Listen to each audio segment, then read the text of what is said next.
Germany అనే దేశంలో there are public universities and private universities.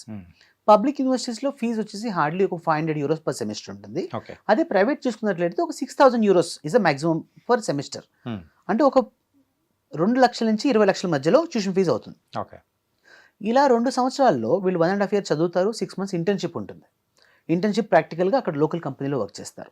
ఆ తర్వాత ఆ దేశంలో వాళ్ళకి 18 నెలలు జాబ్ సర్చ్ వీసా ఇవ్వడం జరుగుతుంది. ఓకే. అంటే 1.5 year they have the time to find employment. ఈ టైంలో వీళ్ళు ఒక మెక్డొనాల్డ్స్ నుంచి మర్సిడీస్ వరకు ఏ జాబ్ పట్టుకున్నా కూడా their visa can be extended.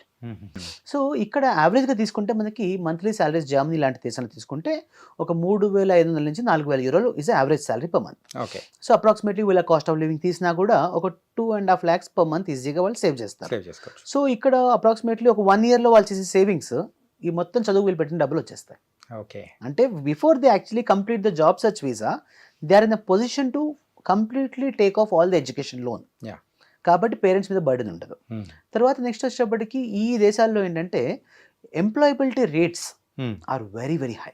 Okay. ఎందుకంటే జర్మనీ ఎగ్జాంపుల్ తీసుకుంటే 97% అప్రాక్సిమేట్లీ ఎంప్లాయబిలిటీ రేట్ ఉంది.